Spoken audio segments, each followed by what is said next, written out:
curso irá ajudá-lo a garantir uma vaga na próxima residência, no próximo programa de residência multiprofissional.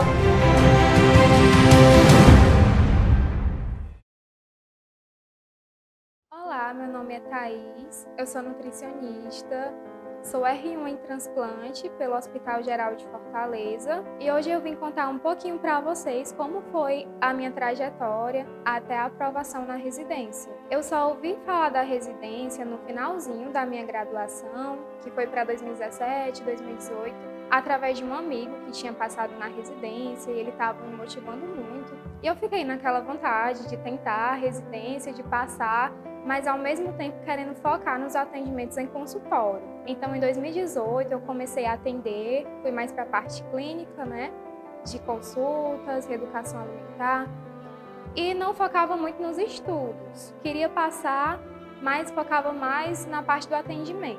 Então, em 2019, eu comecei o curso MS, onde me ajudou bastante a me mostrar o direcionamento dos estudos, na parte de resolução de questões, os temas que mais caíam nas provas.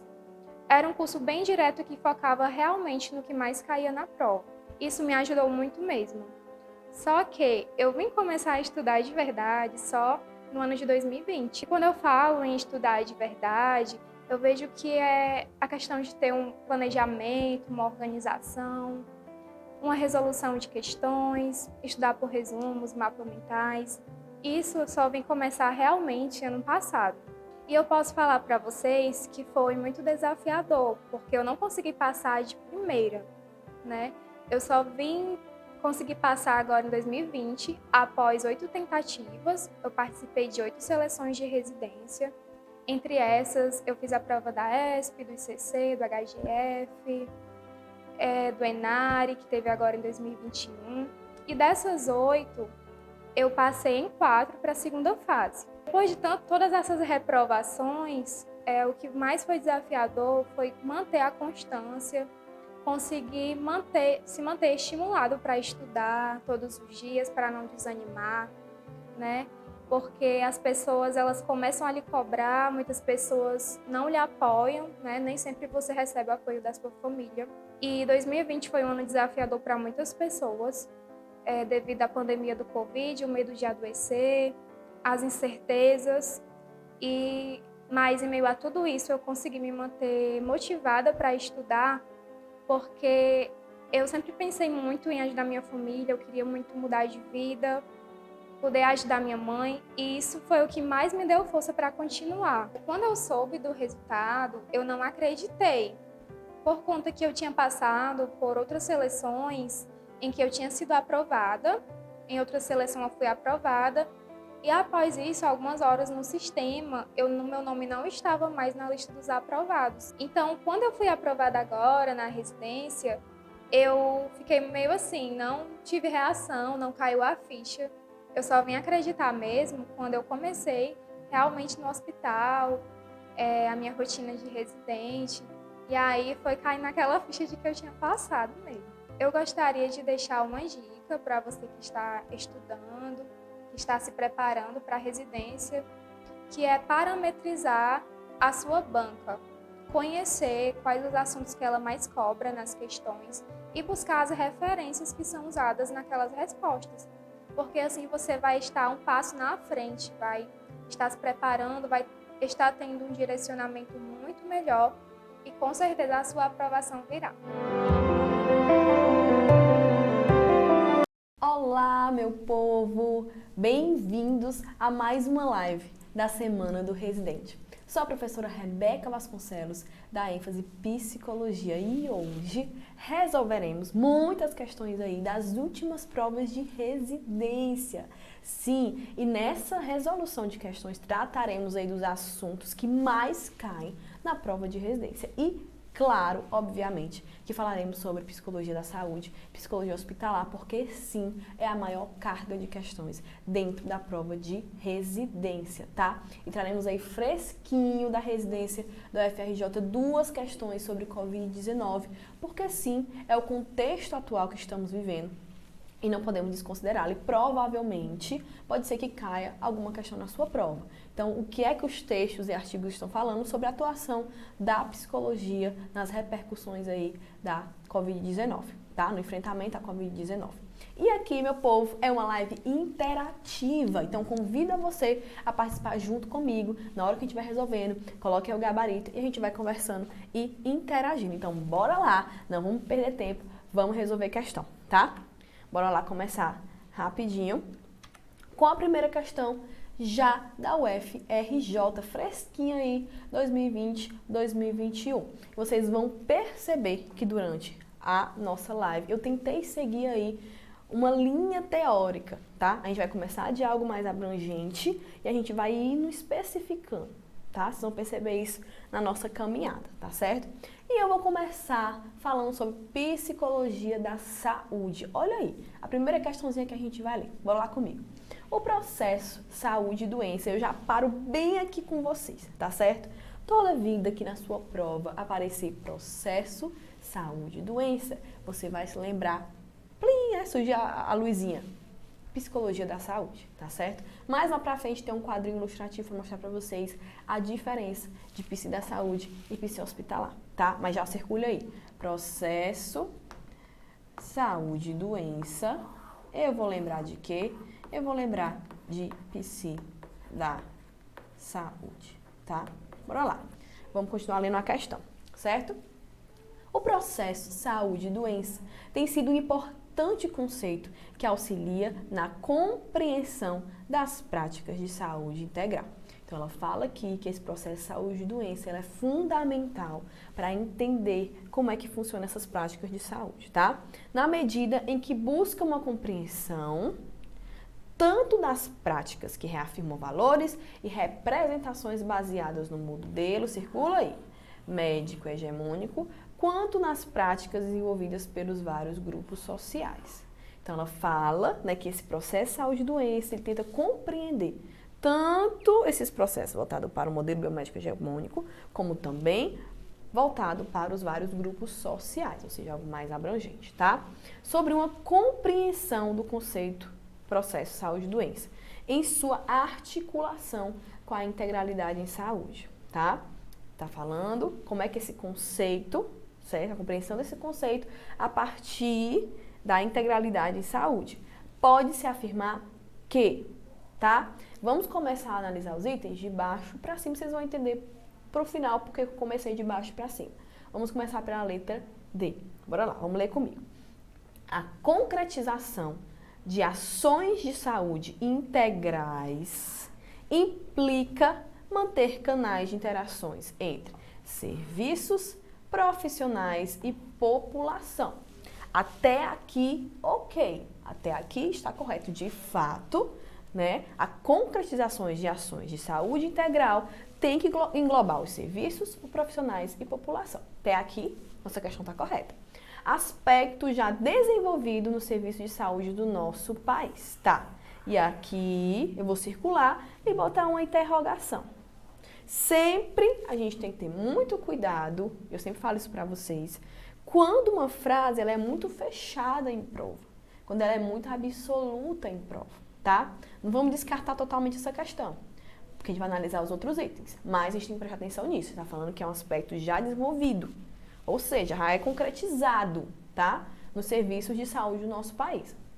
Vamos pensar sobre isso, tá? C. A concepção de que saúde é não ter doenças é tipicamente uma visão característica dos modelos mais populares de saúde e doença, das práticas voltadas para a saúde e a doença realizada pelas populações as quais desconsideram outros aspectos do processo como vitalidade. Bom, vamos lá.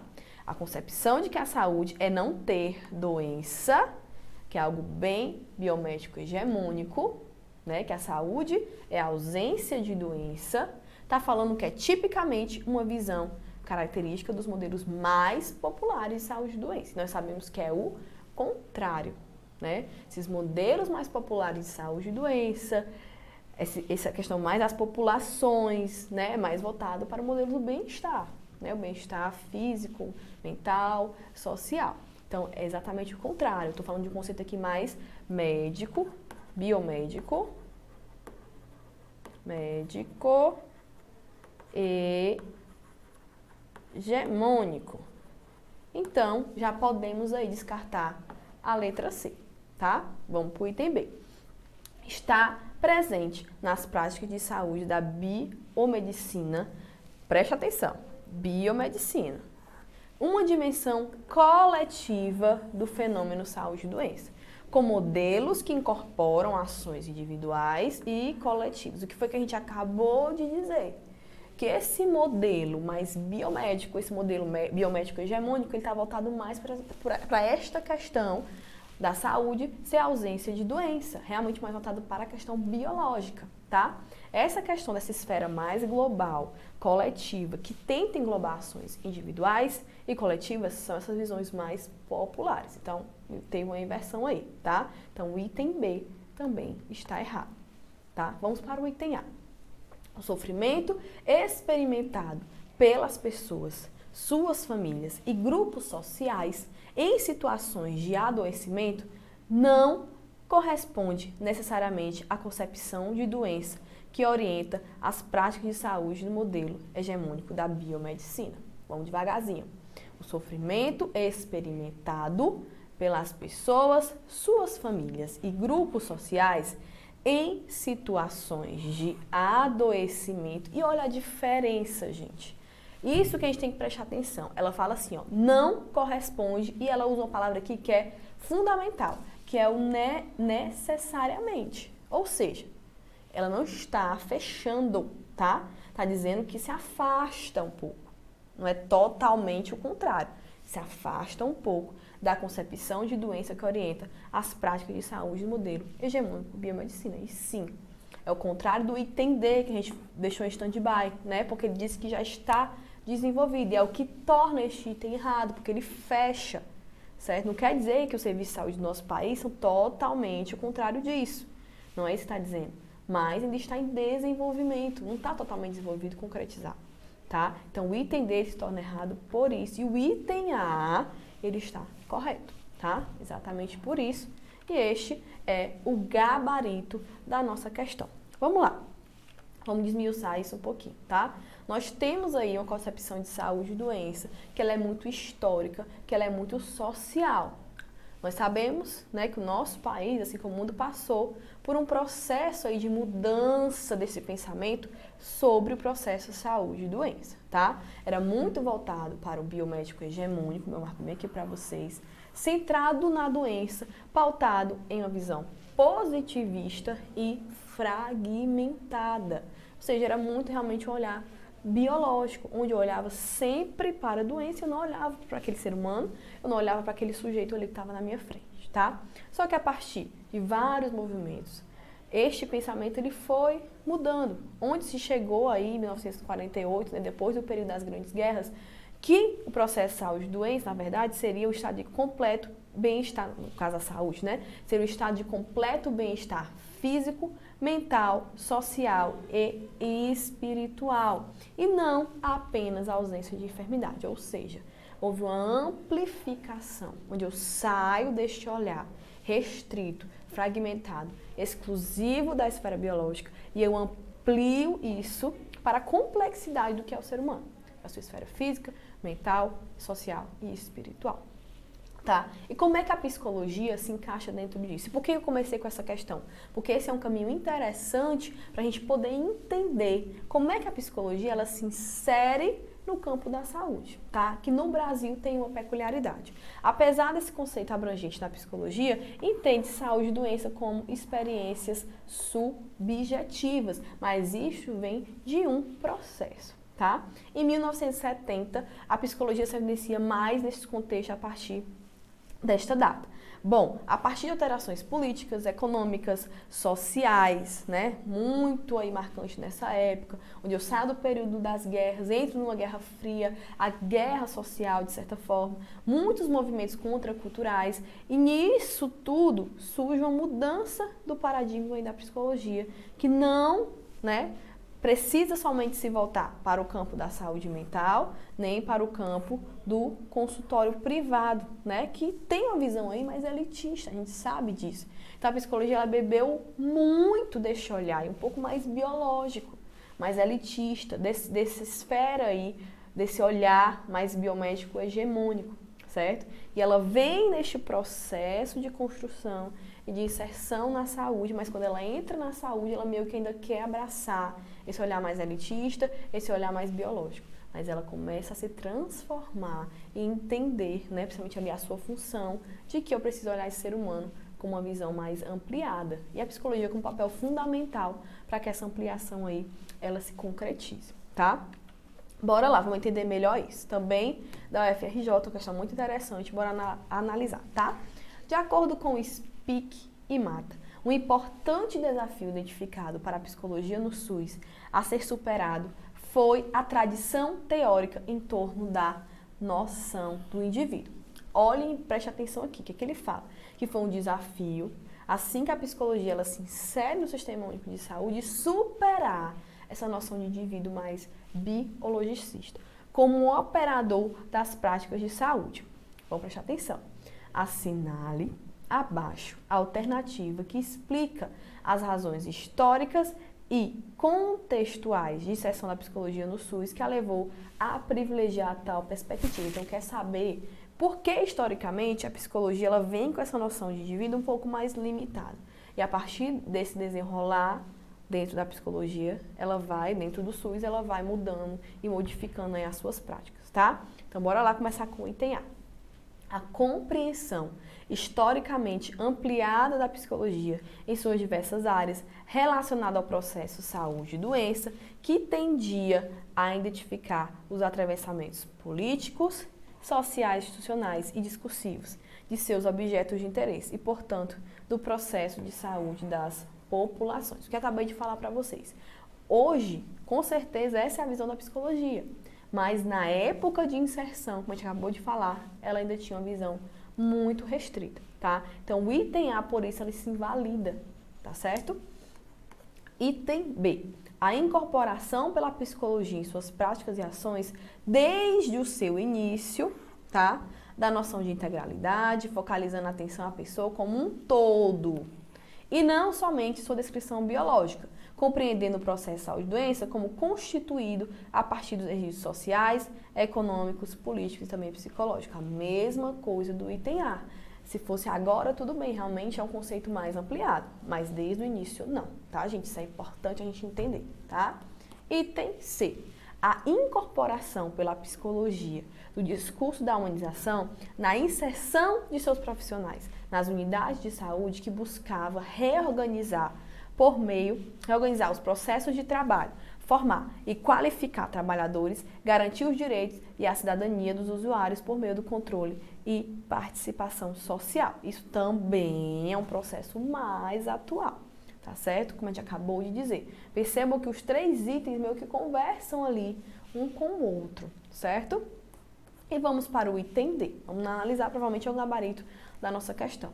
A identificação histórica da psicologia como um modelo médico normativo em que há uma ênfase maior na perspectiva diagnóstica e clínica com práticas dissociadas dos contextos sociosanitários e da integralidade. Sim, gente, no começo da inserção realmente era isso, tá? E já vocês vão entender mais ou menos, né, como é que isso funcionou, tá certo? Então, vamos lá. O item D é o gabarito da nossa questão, tá? Bora lá. Bom, isso aqui é um quadrozinho esquemático que eu trouxe para vocês, que é fundamental, porque gera muita confusão em prova sobre a distinção de psicologia da saúde e psicologia hospitalar. E sim, gente, a psicologia hospitalar, ela começou antes do que a psicologia da saúde. Por isso entendemos melhor este conceito, porque era mais restrito, era mais voltado para o modelo médico normativo, tá? Mais voltado para a clínica, mais voltado para o diagnóstico, que começou ali mais restrito ao hospital e depois foi se ampliando para as outras esferas aí, né, dos serviços e ações de saúde, tá? Então, bora começar. A psicologia da saúde, ela emerge de movimentos internacionais, principalmente da Europa. A gente sabe, né, que vem todo nesse movimento, tá? a psicologia da saúde, como eu falei, ela começou em 1952, lá no Hospital das Clínicas da USP, desenvolvida por Matilde Nende, um grande nome da psicologia hospitalar, tá, gente? Esse termo psicologia hospitalar, ele é exclusivo do Brasil, certo? Nós temos somente aqui, é produto brasileiro, tá certo? Por que exatamente isso? Porque começou dentro do hospital e se ampliou aí para a psicologia da saúde já por essa influência internacional, mas foi depois deste movimento da psicologia hospitalar, tá? A psicologia da saúde, ela é voltada para a prática em si, certo? Já a psicologia hospitalar, ela é voltada para o local, ela é específica aí dessa atenção secundária e terciária. A psicologia da saúde, ela tenta compreender fatores biológicos, comportamentais e sociais que influenciam. Olha o que eu falei para vocês, quando eu falo de processo, saúde e doença, eu estou falando de psico da saúde, ó. Processo, saúde e doença. Então, ela vai tentar entender, certo? Como é que funciona aí, como é que compreendemos fatores biológicos, sociais e comportamentais diante de um processo de saúde e doença, que influenciam esse processo de saúde e doença. Já a psicologia hospitalar, ela tenta compreender as repercussões psicológicas do adoecimento, olha aqui, voltada mais para essa visão aí clínica diagnóstica, né? O adoecimento e da hospitalização, certo? Então, tem uma distinção aí bem marcada, tá? Isso é importante, é bisuzão, tá, gente? Quando fala na sua prova de repercussões psicológicas, adoecimento, hospitalar, eu estou falando de psicologia hospitalar. Quando eu falo mais do processo de saúde e doença, estou voltada mais para a psico da saúde, tá? Claro que hoje as duas estão muito aglutinadas ali uma na outra, mas é importante a gente entender essas linhas históricas, certo? Bom, a psicologia da saúde, ela abrange a atenção primária a quaternária, por isso que eu falei para vocês. Psicologia hospitalar, querendo ou não, ela está entrelaçada aí com a psicologia da saúde, certo? Está contida, de certa forma, na psicologia da saúde, que é voltada para a promoção, deixa eu pegar aqui a canetinha.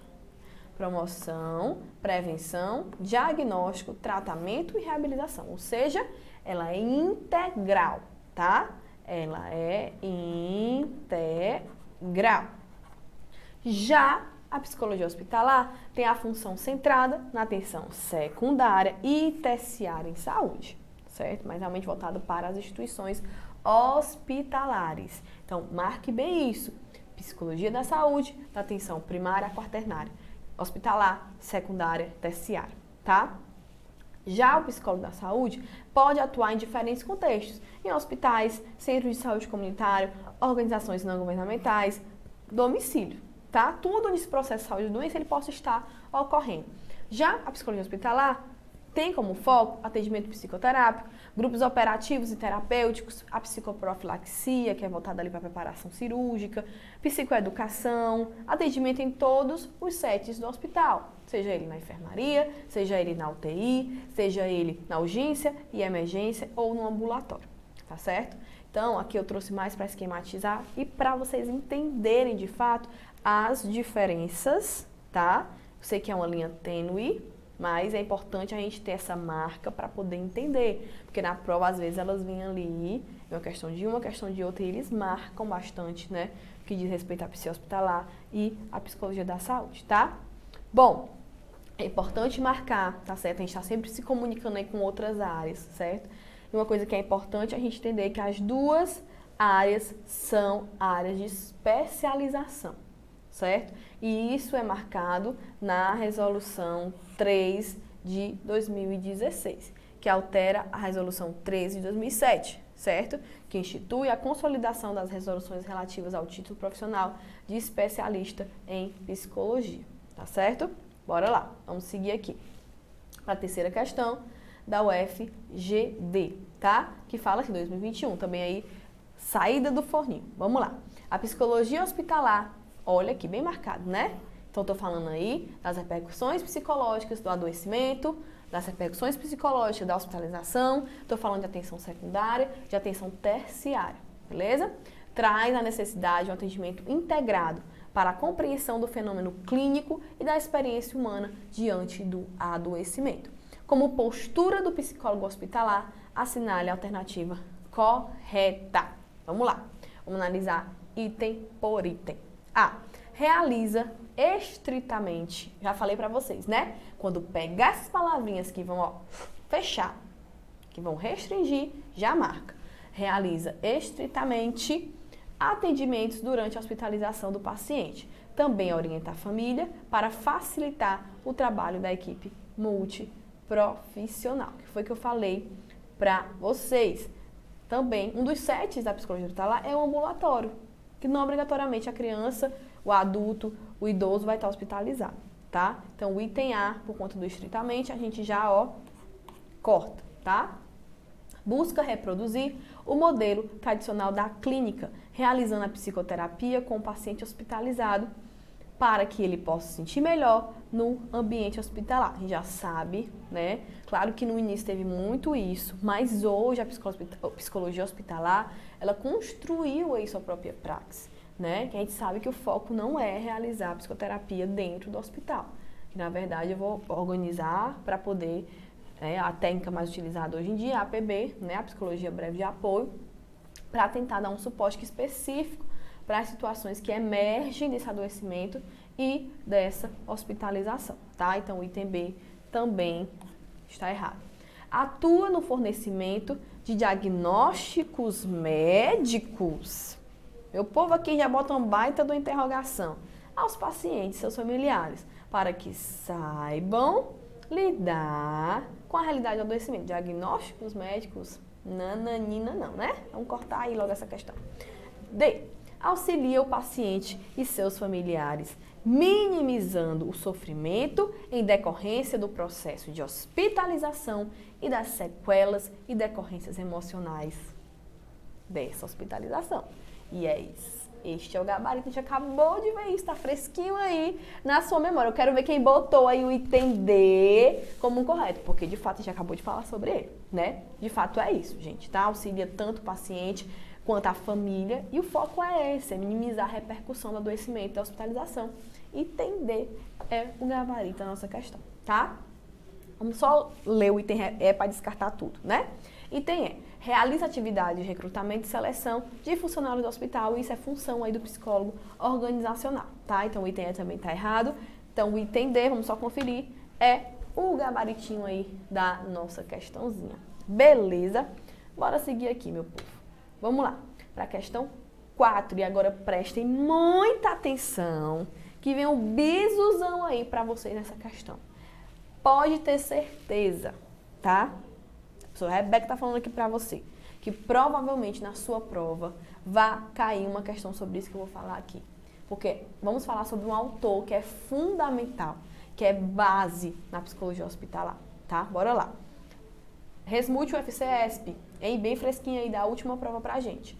Tendo em vista a avaliação psicológica, quais aspectos são considerados no diagnóstico situacional? E se você não sabe do que eu estou falando aqui de diagnóstico situacional, eu vou puxar a sua orelha, realizado no hospital.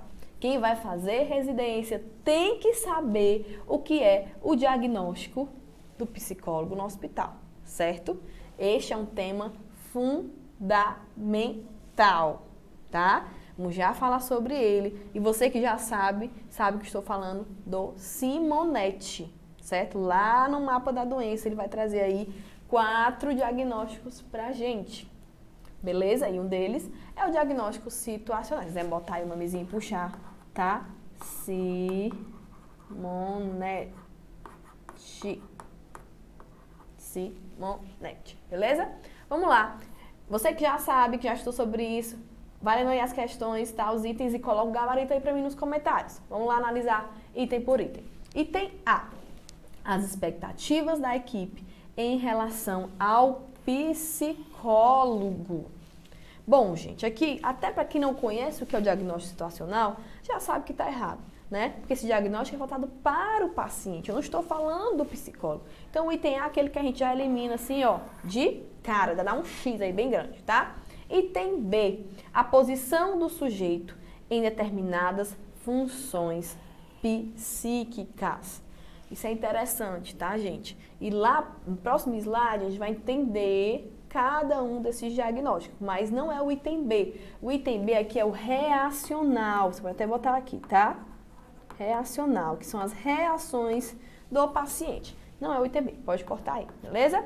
Item C, a compreensão geral dos aspectos clínicos do paciente e o psicodiagnóstico, tá? Esses aspectos clínicos do paciente está voltado mais para a questão médica, que é o chamado diagnóstico médico, que também vamos ver lá para frente, certo? Então, o item C também, ele está errado. Vamos para o item D.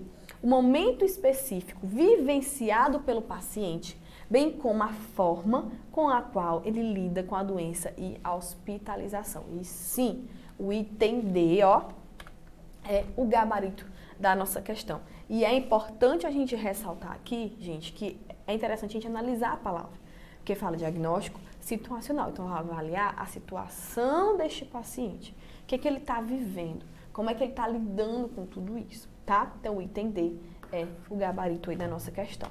Vamos lá, bem rapidinho, entender como é isso, tá certo? Como eu falei para vocês, estamos falando do diagnóstico no contexto hospitalar, certo? Que foi trazido pelo Simonetti, um grande autor da psicologia da saúde, e ele é quase unânime em prova. É quase unânime. Toda prova que tem indicação de psicologia hospitalar, que está ali no seu edital psicologia hospitalar, vai falar sobre o Simonetti, porque ele é base, certo? Então, por favor, você não tem acesso ou conhece alguém que tem aí o manual da psicologia hospitalar, o mapa da doença, é interessante, é uma leitura para a sua vida enquanto psicólogo hospitalar, tá? Mas bora lá, vamos entender aqui cada um deles. Vamos começar pelo reacional, que é o modo que o paciente ele reage à doença, certo? É o modo que o paciente reage à doença, certo? Então, é importante, quando falar de reacional, você vai lembrar de reação, certo? Vai usar aí o termo da palavra. Você vai lembrar de reação, a forma que ele reage. Você vai lembrar de função psíquica, tá? Como a gente acabou de ver ali na questão. Um outro diagnóstico é o diagnóstico médico, que é a síntese aí da condição clínica, que a gente também viu na questão do paciente, como o nome já diz, né? É a questão do diagnóstico, o que esse paciente tem. E dentro do contexto hospitalar, como o psicólogo tem acesso a esse diagnóstico? Ou perguntando para o próprio médico, ou consultando o prontuário, ou falando com o próprio paciente e família, certo? Então, o médico lembra, diagnóstico, aspectos clínicos, tá? Bom, vamos agora para o situacional, que foi também que a gente trouxe na questão anterior, que analisa a vida social, psíquica, cultural do paciente para dar suporte integral. Então, ele vai pegar aí todos esses aspectos da vida do paciente, como é que esse paciente ele está se envolvendo ali com a questão cultural, questão social, como é que isso está influenciando a partir do seu processo de saúde e doença, certo? Então, situacional, você vai lembrar a situação. Como é que está a vida desse paciente, tá? E por último, o transferencial. Você vai lembrar lá aquele conceitozinho lá do Freud, transferência, que tem a ver com a relação, certo? Ó, o bizuzinho aí, ó. Vai lembrar da relação. Estuda as relações do indivíduo a partir do adoecimento, com a família, com o médico, com o enfermeiro, com a equipe de saúde, certo? Então, são as relações desse paciente. Recapitulando, reacional, vou lembrar de reação, vou lembrar de função psíquica, lembrar de reação emocional, reação psicológica. Médico, eu vou lembrar o quê? Diagnóstico, vou lembrar de condição clínica. Situacional é a situação do paciente, como é que ele está vivenciando tudo isso. Transferencial, vou lembrar de quem de Freud, transferência, vou lembrar de relação. E aqui vem o bisuzão para vocês, né? Uma dica. Vocês vão lembrar desse remédio. Esse remédio é muito importante para você na hora da prova. E por que eu trouxe esse remédio? Porque, como eu falei, Simonetti vai cair na sua prova. Simonetti é quase unânime nas provas de concurso e nas provas de residência, tá? Você vai lembrar desse remédio que é muito legal, que é o Remessitrans. Remessitrans, sim, Ré de reacional, Me de médico, Si de situacional e Trans de transferencial. Remessitrans, o melhor remédio para o tratamento de amnésia na prova, quando se trata aí de lembrar o diagnóstico, o contexto hospitalar do Simonetti, tá? Eu sei que você não vai esquecer mais do Remessitrans, não vai mais, de jeito nenhum. Bom, bora lá, vamos continuar. E por que eu vou entrar nessas questões agora? tá? Porque eu percebi na minha análise aí das últimas provas de residência, principalmente ESP e UFC, que sempre tem uma questãozinha ali de UTI. É meio unânime a questão da UTI. E como estamos aí no momento de pandemia, que essa questão desse suporte mais avançado de vida, né, tem ganhado aí um destaque por conta da Covid-19, a UTI está vindo mais à tona ainda. Então é importante a gente entender como é que o psicólogo ele atua e quais são as repercussões de um paciente, de uma família que estão nesse contexto de UTI. Então bora lá, vamos desmiuçar a questão, tá? Ao atender o caso de um paciente grave, recém-internado na unidade de terapia intensiva após sofrer um acidente, o psicólogo percebe que a família demonstra confusão, ansiedade, medo intenso e não há um reconhecimento das suas necessidades e nem do paciente. Ou seja, a família está naquela fase de choque, né? Como fala aqui, considerado que a família está no período de flutuação, assim, de não entender muito bem o que está acontecendo. Fase inicial do processo de adaptação. Quais as principais intervenções psicológicas indicadas neste primeiro momento, tá? Então, bora lá. Eu tô falando desse paciente que sofreu aí um acidente grave, tá? Que precisou ir para a unidade de terapia intensiva e o psicólogo se depara com essa família aí ainda muito confusa, muito ansiosa, nessa fase inicial, né, de adaptação, de entender o que está acontecendo com esse paciente. Como é minha postura enquanto psicólogo diante desta família? Vamos lá. Letra A. Vai botando aí qual é o gabarito que vocês acham dessa questão, tá? Quero ver aí nos comentários. Letra A. Reconhecer a representação do paciente para o seu núcleo familiar e social. Isso, gente, eu tô falando do atendimento inicial. A família tá ainda em choque. Não tá entendendo o que está acontecendo ainda. Eu vou falar sobre representação do paciente para a família? Eu acho que não se encaixa muito bem neste primeiro contato com esta família, né? Isso vai ser um a posteriori, né? Quando eu já tenho um vínculo, quando eu já estou ali no processo com aquele paciente, tá? Então, a letra A, com certeza não. Letra B. Reassegurar a família de que o paciente está sendo cuidado. Isso é importante, né? Eu pegar essa família e trazer ela para a realidade, porque ela está muito aqui ainda, no nível da flutuação, tá?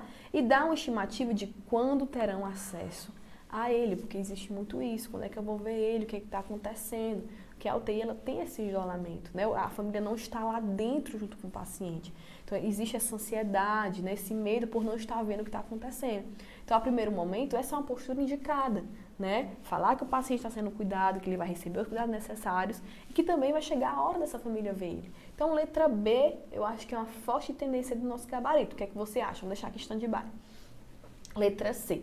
Destacar a atenção às necessidades emocionais e culturais, como a privacidade e a dignidade do paciente. Preste atenção, isso é importante. Está errado esse item? Não está.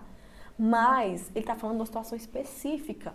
É o psicólogo perante essa família. É a postura dele inicial a essa família. O paciente é uma abordagem posterior. Ele primeiro precisa dar conta dessa ansiedade dessa família, né? Desse episódio de flutuação inicial dessa família. Então, o item C, ele se torna errado por conta disso, tá? Isso é muito importante, a gente prestar atenção no enunciado. O item D, estimular o autocuidado dos familiares que acompanham a internação e oferecer informações que os deixem seguros para ausentarem-se por alguns períodos. Gente, assim, isso é importante. Você perceber, nenhum dos itens de fato está errado. Mas como eu falei, eu tenho que estar ligado lá no enunciado, eu tenho que estar ligado no contexto, tá? Como é o processo inicial, essa família está muito angustiada, está muito ansiosa, não é a hora, né, de eu estimular o autocuidado. Claro que vai chegar este momento, a partir da evolução do paciente. Mas neste momento eu preciso dar coisas concretas, como vai ser cuidado, vocês verão em breve. Então o item B seria o gabarito, vamos só conferir, da nossa questão, certo? É complicado? É, porque os itens não se validam se você olhar ali item por item sem olhar o enunciado da questão. Mas a questão ela tem um enunciado, ela é bem clara, que é esse contato inicial com essa família, aí ainda no processo inicial de adaptação, tá?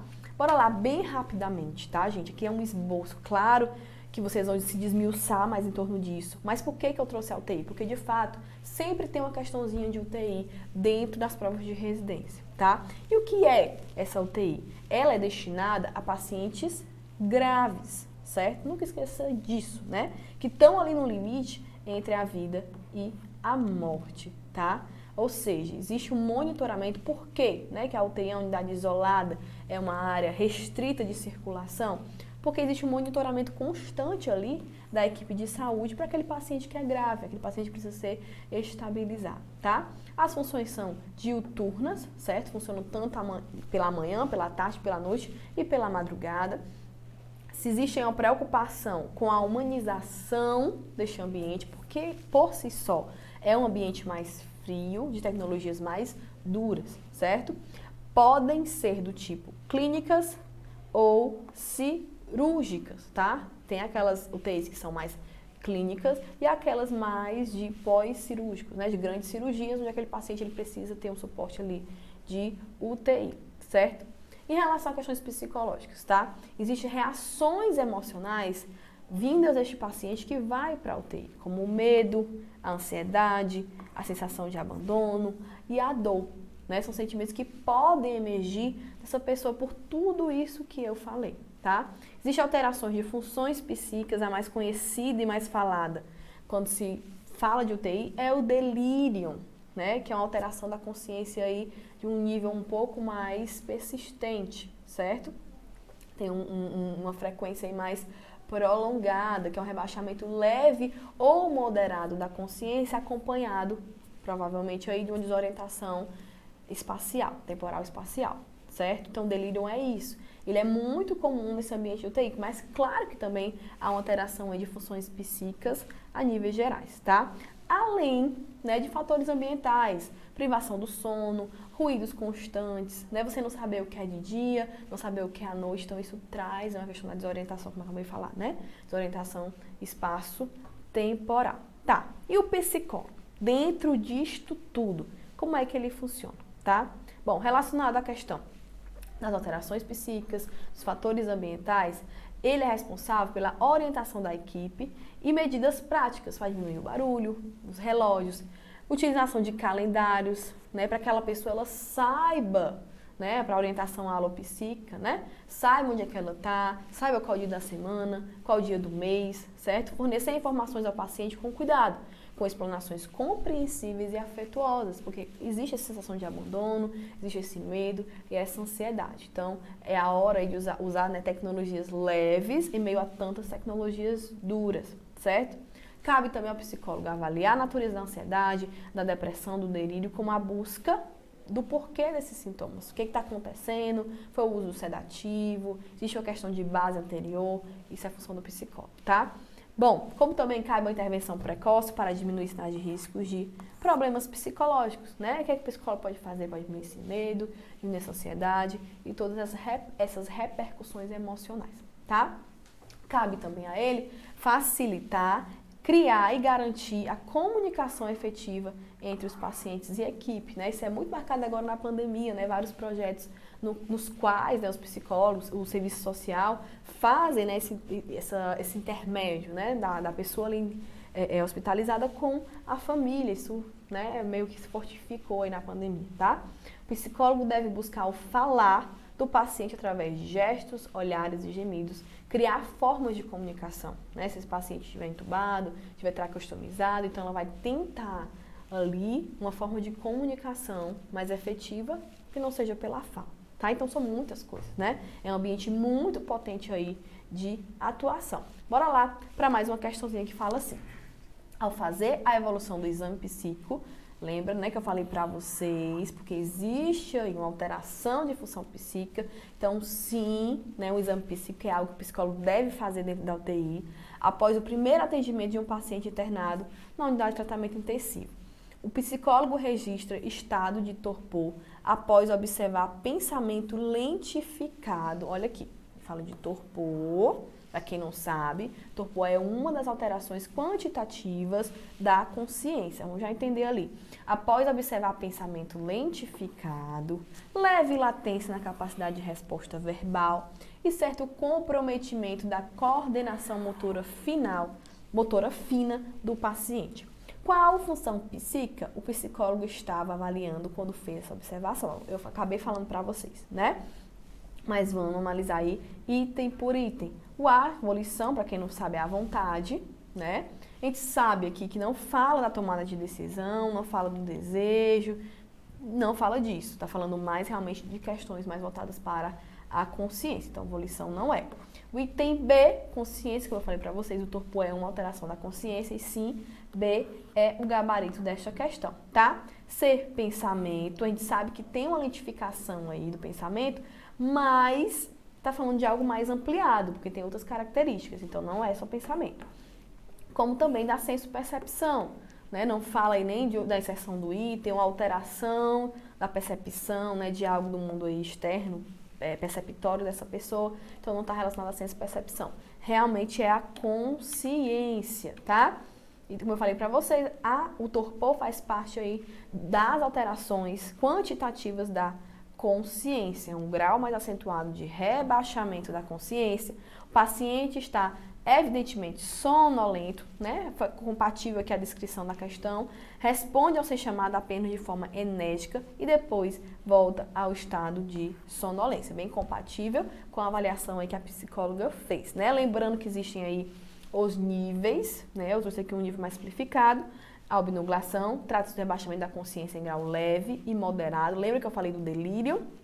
É meio como se fosse a obnublação de uma forma mais persistente, mais prolongada, acompanhado da desorientação espaço-temporal, tá? O sopor é um estado de marcante e profunda turbação da consciência, de sonolência intensa, da qual o indivíduo pode ser despertado apenas por um tempo muito curto, por estímulos muito enérgicos ou dor intensa. Então, o sopor, lembrem, gente, tá? É um pouco mais profundo do que o torpor. Sopor vem depois do torpor, tá? Realmente um estímulo doloroso e ele tem curtos períodos aí no qual essa pessoa é despertada. E o coma, né, que é a perda aí completa da consciência, tá? Bora aí para a próxima questão. Bom, vamos entrar agora nas questões sobre Covid que eu falei para vocês, para a gente finalizar aqui o nosso aulão. São as duas questões sobre Covid e eu peço para vocês que prestem bastante atenção, porque, como eu falei, é o contexto atual que a gente está vivendo. Então, muito provavelmente, vai cair na sua prova, né? Não tem como, estamos falando aí do âmbito dos serviços e ações de saúde. A residência faz parte disso. A residência também está atravessando esse período aí de pandemia. Então, muito provavelmente, vai cair na sua prova. E é algo muito novo, a gente vai falar sobre isso também. É algo muito recente para a psicologia hospitalar, para a psicologia da saúde, e a gente está aí se modulando para poder se encaixar, para poder entender, para poder atuar de uma forma efetiva no enfrentamento à Covid-19, tá? Vamos lá. As intervenções psicológicas desempenham um papel central para lidar com as implicações na saúde mental, em decorrência da pandemia do novo coronavírus. Bem atual, fresquinha essa questão para a gente. Neste contexto, as intervenções psicológicas devem ser, presta atenção, por favor, vamos lá, item por item. Quem estiver já lendo, coloca aí qual é o gabarito que vocês acham que era essa questão. Seria muito legal para a gente fazer aqui uma avaliação, tá certo? Vão lá comigo, meu povo. Letra A. Seguir rigorosamente os protocolos da OMS e do Ministério da Saúde, pois é preciso garantir a sua eficácia e viabilidade social, tá, gente? Claro, obviamente que é importante seguir os protocolos da OMS e do Ministério da Saúde, pois é preciso garantir a sua eficácia e viabilidade social, mas a gente está falando aqui das intervenções psicológicas, que a gente sabe que o foco não é somente esse, que não pode ser restrito somente a protocolos da OMS e do Ministério da Saúde. Então, vamos deixar aqui stand-by esse item A, tá? Item B. Ser feitas remotamente em todos os casos a fim de evitar o desnecessário risco de contaminação para os psicólogos e seus pacientes. E a gente vai falar sobre isso também. Que essa nova modalidade de atendimento remoto foi algo também que precisamos nos adaptar, né? Que todo mundo teve que se adaptar. Mas, né, tá falando aqui que devem ser feitos remotamente, ou seja, em todos os casos. Lembra que eu falei para vocês? Quando eu tiver algo muito absoluto, muito fechado, opa, liga a luz. Liga esta luz, tá? Porque muito provavelmente não é o item da questão. Sempre tem que ter uma flexibilização. Então, esse item se torna errado, ele sabe que a pandemia né, surgiu, né, e fortaleceu o atendimento remoto, mas não é em todos os casos. Então, risca aí tua questão, tá? Item C, dinâmicas primeiramente focadas nos estressores relacionados à doença ou nas dificuldades de adaptação às restrições do período. Isso aqui tem uma forte tendência a ser o gabarito aí da nossa questão. Vamos só voltar. Ele fala que as intervenções psicológicas têm que ser dinâmicas, até porque é um contexto novo, é um contexto que está se adaptando a ele à medida que ele está ocorrendo. Primeiramente, focadas nos estressores relacionados à doença, ou seja, tudo aquilo que tem a ver. Lembra, psico-hospitalar, né? São as repercussões do adoecimento e da hospitalização. Então, está falando disso, dos estressores vinculados à doença, ou nas dificuldades de adaptação às restrições do período. Então, é uma forte tendência a ser o nosso gabarito. Vamos só ler a D. Ser feitas prioritariamente junto aos profissionais da linha de frente do combate à Covid-19, pois eles são os mais afetados psicologicamente. Tá, gente? É verdade, a gente sabe que o adoecimento de profissionais, a questão do burnout aí tem sido muito falado, né? Há um desgaste aí emocional, o medo, a ansiedade, a impotência desses profissionais de saúde. Mas eles não são somente os mais afetados. A gente sabe que as famílias, principalmente, os pacientes que estão ali participando disso, acometidos por essa doença, também são mais afetados. Então, o item se torna errado por conta disso. Então, nos sobrou aí o item C. Vamos conferir, né? Como o gabarito da nossa questão. Que questãozinha legal, né? Pra gente analisar, pra gente ver como ela é atual, como ela é fresca aí pra você, tá? Bom, eu fiz um esquemazinho aqui baseado aí nos últimos artigos. Então, isso aqui é, pra vocês, um bisuzão dos últimos artigos lançados, né? A gente não tem muito ainda, mas já tem alguns materiais lançados relacionados a como o psicólogo está atuando no enfrentamento à Covid-19, tá? E todos trazem isso que eu falei para vocês, que é uma realidade nova, é uma realidade não vivenciada ainda pela psicologia hospitalar da saúde no Brasil, que é o enfrentamento a uma pandemia, né? E isso envolve 3 áreas aí da psicologia que ainda estão muito em desenvolvimento, que seriam voltadas a emergências e desastres, porque a pandemia, sim, ela suscitou isso, né? É uma situação de emergência, muitas vezes, pelo colapso do sistema de saúde, pela urgência dos casos, pela gravidade dos casos, tá? A morte e o luto, tratamos muito disso, principalmente essa questão dos rituais fúnebres, né? O fato de não poder estar ali junto no processo de morte do seu ente querido, como também não participar mais ativamente, né? Não poder estar ali vendo um corpo nos processos fúnebres. Então, isso também foi algo que marcou muito. Como também novas modalidades de atendimento, como a gente falou, a questão do atendimento remoto, que surgiu aí com toda a força e exigiu, sim, uma readaptação dos psicólogos nas formas, nas práticas de atendimento, tá? Bom, e quais são os principais desafios do psicólogo quando se trata do enfrentamento à Covid? O primeiro é a exposição direta à possibilidade do contágio. E a gente sabe disso, né? Que isso é uma das principais aí, vamos dizer, preocupações dos profissionais de saúde.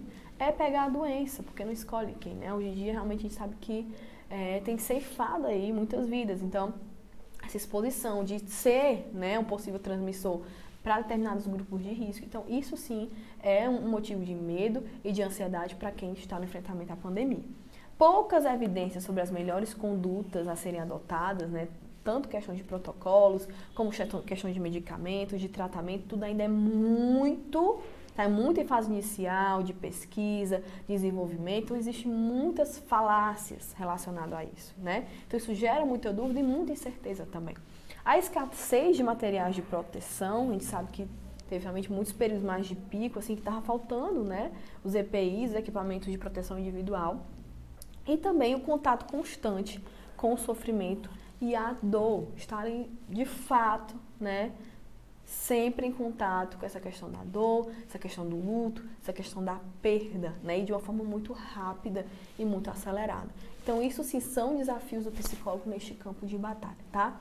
E como é, né, quais são as evidências do atendimento psicológico dentro deste contexto? O primeiro deles, né, seria trabalhar os pensamentos e sentimentos decorrentes da experiência, especialmente os pensamentos catastróficos, comuns em situações de adoecimento.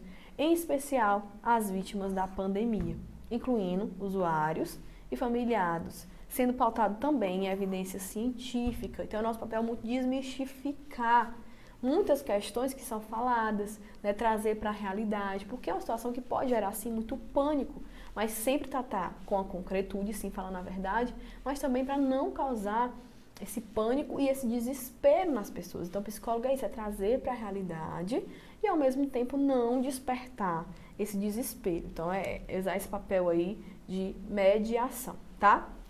Contato virtual, como eu acabei de falar para vocês, né? Entre o paciente e a família, visando minimizar o desamparo que a gente falou, lembra lá da UTI? Isso mais presente agora, né? Porque a questão das enfermarias também não pode ter nenhum acompanhante por conta da situação da doença, né? Então, de certa forma, tomou ali os hospitais, né? Não tem um familiar presente por conta da transmissão da doença, visando minimizar o desamparo vivenciado por aqueles pacientes diagnosticados. Então, entra com um papel fundamental, né? Você conseguir fazer essa transmissão entre a família e o paciente. Então, o psicólogo também tem essa função. E também, em pacientes graves, a prática dos cuidados paliativos, né? Falar da boa morte, falar da morte digna, a questão da distanásia, né? De tentar a todo custo segurar aquela vida, às vezes quando não tem mais possibilidade ali de cura. Então, promover a morte digna diante desse contexto tão caótico que temos vivenciado, né? Então, bora lá. E vamos resolver, gente, a nossa última questão aqui da nossa live, tá? Bom, baseado nesse esqueminha aí que eu fiz pra vocês, né, sobre o que é mais recente, voltado aí pra atuação do psicólogo ao enfrentamento à Covid, vamos resolver aqui a segunda questãozinha da UFRJ sobre a Covid-19. Na contemporaneidade, o luto tem sido recorrentemente discutido, sobretudo no contexto atual das mortes decorrentes da pandemia de Covid-19, tá? Então, falando de luto, que a gente sabe que teve, sim, uma transformação, uma adaptação desses processos de luto, tanto pelos familiares não poderem acompanhar o processo, né, de morte do seu familiar ali adoecido, como também nos rituais fúnebres, né? O fato de não poder ver o corpo, do caixão ser fechado, então isso sim gerou repercussão nesses processos de luto. Freud relabora algumas questões em torno desse processo e de sua distinção da melancolia, lá no livro Luto e Melancolia. Se você não conhece esse livro, não se preocupe, vamos já falar um pouquinho sobre o que Freud fala nele, tá certo? E mesmo que não conheça, coloque qual você acha que é o gabarito dessa questão. O que eu acho legal dessa questão é que ela foge, né, de algo que é bem aí clichê do luto, que é a Kübler-Ross, das fases do luto, né? Traz um outro ator, apesar de Freud ser figurinha carimbada nas provas de concurso, ser figurinha carimbada nas provas de residência, mas ela traz ele aqui num outro contexto. Muito legal. Uma das teses discutidas pelo texto psicanalítico é, vamos começar de baixo para cima, tá? Você vai entender no final. Letra D. A psicanálise, diante da proliferação, olha a canetinha aqui, de psicofármacos, presta atenção, no tratamento do luto e da depressão, perde seus efeitos terapêuticos. Jamais, né, gente? A gente sabe que a questão do medicamento, a questão do tratamento do luto, da depressão, não vão diminuir aí os efeitos terapêuticos da psicanálise. Então, esse é o tipo de item que a gente já corta de cara. Item C. Na sociedade atual, há uma extrema medicalização do luto, tá, gente? Vamos prestar atenção aqui, que isso eu acho interessante. Geralmente, nos itens da nossa prova, nos itens da nossa questão, sempre vai ter aquela que a gente vai ter aquele contraponto de dúvida, né? Então, se liguem nessas palavras aí muito fechadas, como eu já falei pra vocês. Extrema é uma delas, né? Uma extrema medicalização, isso é muito forte. A gente sabe, sim, que existe uma medicalização exacerbada, tanto dos transtornos mentais, como também do sofrimento, né? A amenização do sofrimento, não querer estar em contato com o sofrimento. Mas essa palavra extrema torna esse item C um pouquinho ali para pezinho atrás pra gente, tá? Vamos pro item B que já a gente volta pra ele. O luto deve ser tratado com um psicanalista. Em algumas situações, com um psiquiatra. Né? A gente sabe que um luto complicado pode ser necessária a utilização de medicamento, pode ser necessária a avaliação psiquiátrica, mas não é só com psicanalista. Né? A gente sabe que as outras abordagens teóricas também têm aí a possibilidade de tratar o luto. Então, o item B está errado por conta disso, tá? Vamos para o item A. O luto é um processo legítimo, intrínseco ao sujeito e é considerado normal. Lembrem-se que a questão fala do luto voltado para a concepção do Freud, né? No livro aí, Luto e Melancolia. Bom, já vamos saber que o item A, né, já eliminamos o item C por conta dessa questão do extremo, tá? É o gabarito da questão. Se você nunca leu o livro Luto e Melancolia, vou fazer aqui uma breve explanação do Luto e Melancolia que fala exatamente de que o processo doloroso aí do luto, né, na verdade é esse objeto perdido, né, que tenta de todas as formas ser acessado por esse sujeito. Então ele reveste ali suas energias, né, para tentar se adaptar, para tentar recuperar esse objeto perdido. Então Freud fala exatamente disso, né, que muitas vezes, né, poderia ser considerado ali um adoecimento, quando há uma desestruturação ali orgânica, né, e o corpo ele tenta, orgânico ou psicológica, tenta se reorganizar, canaliza as energias para poder dar conta daquela desestruturação. A mesma coisa é o luto, só que o luto ele é corriqueiro e é natural, porque estamos perdendo o tempo todo, né? Então o luto faz parte desse processo corriqueiramente. Então, o que acontece quando o luto ocorre? Eu tento a toda forma buscar esse objeto perdido, então jogo minhas energias total para poder meu corpo poder se readaptar à falta daquele objeto perdido. Então, o luto ele é natural e ele é corriqueiro na visão do Freud. Então, sim, é um processo legítimo, intrínseco, está acontecendo a todo momento e é considerado normal. Então, o item A seria o gabarito da nossa questão. Legal essa questão, né? Porque traz essa visão diferente de luto, mais voltado aí para o Freud, tá, gente? Bom, e a gente vai ficando por aqui. Vamos finalizar a nossa live. Eu espero que vocês tenham gostado das questões que foram escolhidas. Tentamos aí trazer assuntos mais corriqueiros, assuntos que mais caem em prova e, claro, o contexto da pandemia, tá? Lembrando que eu tentei seguir aí uma linha teórica. Comecei com algo mais abrangente, né, com o processo de saúde e doença, para a gente poder inserir a questão da psicologia da saúde, psicologia hospitalar, assim como entrar em áreas mais específicas que são mais batidas dentro da prova, certo? Da residência de forma geral, tá certo? Como a UTI, que é algo muito específico, mas sempre cai em prova de concurso, cai em prova de residência, Simonete, que é a base, sempre está ali, a questão do diagnóstico no contexto hospitalar, como também esse novo contexto que nos surge, né, que é o contexto da pandemia, e você, como futuro residente, provavelmente ainda vai estar aí neste movimento da pandemia, né? Espero que não, mas muito provavelmente ainda há suas repercussões, certo? Então, espero que vocês tenham gostado, tá? Espero que isso ajude a vocês quando for resolver a sua prova, que lembre aqui das dicas, né, que eu trouxe para vocês. E nos vemos aí numa próxima live e outros encontros, tá certo?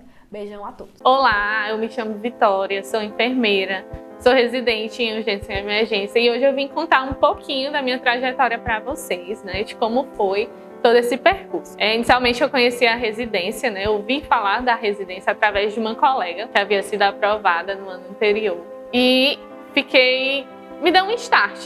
No final da graduação, a gente procura muito algo que diferencie como profissional, por não ser só mais um profissional saindo, né, da graduação e indo para o mercado. Então, eu vi na residência a oportunidade de ter esse diferencial e ainda assim ser remunerada, receber por isso. Eu tenho um filho pequeno. Quando eu iniciei o processo de estudos para a residência, o meu filho tinha ainda menos que 1 ano. Então, eu tive uma rede de apoio que me fortaleceu, que me ajudou, que permitiu que eu estudasse, que eu me dedicasse. Eu iniciei os estudos para a residência ainda em julho de 2019. Eu me matriculei no cursinho MS. E todos os finais de semana eu vinha para Fortaleza. Eu não sou daqui, eu sou de Guaiúba, que é a última cidade da região metropolitana, mas também é a primeira cidade da região do maciço de Baturité. Então já é uma cidade serrana. Eu tinha que me deslocar todos os finais de semana para Fortaleza, para participar do cursinho, para assistir aula, que na época era presencial. Então eu vinha todo sábado.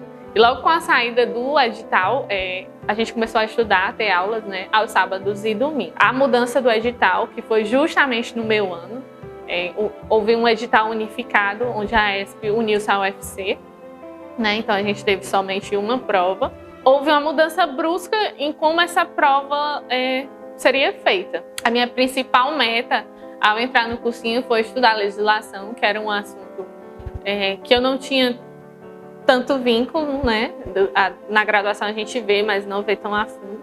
Então eu queria dominar essa parte. Só que com a mudança do edital, iriam ser cobradas menos questões que os anteriores. Então eu fiquei um pouco desesperada com essa mudança de edital, mas continuei focada nos estudos, continuei me dedicando com todo o apoio da minha rede, né? E deu certo.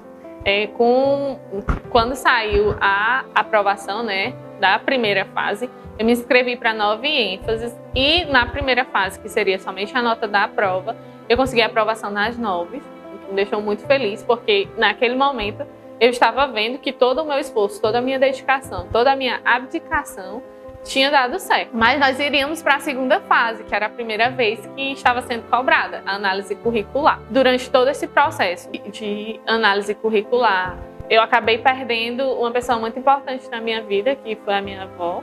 E tanto que eu nem lembrei a data que sairia o resultado final. Então eu soube do resultado final através de uma ligação da minha amiga, que foi a amiga que me deu o start da residência, sobre a residência. E foi ela que me ligou para dizer sobre as minhas aprovações. E eu lembro que foi algo muito engraçado, que ela ligou e disse: amiga, você passou em tal canto. Aí eu, nossa, já chorando de emoção. Eu consegui. Ela, mas tu passou em tal canto também. E ia descendo a folha e ia aparecendo as aprovações e eu não sabia se eu gritava, se eu chorava. Eu não sabia nem o que eu estava sentindo naquele momento. Por fim, né, na classificação final, eu fui aprovada ainda em 7 residências, todas muito bem colocadas, todas as ênfases. E acabei escolhendo ir prestar residência no IJF, né, Urgência e Emergência, no maior hospital de trauma e referência Norte-Nordeste. Eu fiquei muito feliz com essa decisão. E finalizei o R1 agora, já sou R2 e posso dizer que foram experiências maravilhosas. Eu não me arrependo em nenhum momento de tudo que eu fiz para chegar até aqui. Toda a minha abdicação, de toda a preparação, de tudo que eu abri mão. Se fosse possível, eu faria tudo novamente e eu acho que até me dedicaria mais. Se eu pudesse dar um conselho a quem está assistindo hoje, se você é graduando, né, como eu, que está conhecendo, ouvindo falar da residência multiprofissional nesse momento, eu só posso dizer: viva a sua graduação. Não existe disciplina que não é importante. Todas as disciplinas são importantes e elas vão ser cobradas de alguma forma no seu edital. E não só no seu edital, mas na sua vida. Então, estude, se dedique, viva esse momento. Quando chegar o momento de se preparar para a residência, se prepare realmente para a residência. Participe dos grupos de pesquisa, participe de monitoria, participe de extensão, participe de liga, participe de tudo. Aproveite, viva esse momento, que vai facilitar muito o processo.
Que este curso irá ajudá-lo a garantir uma vaga na próxima residência, no próximo programa de residência multiprofissional.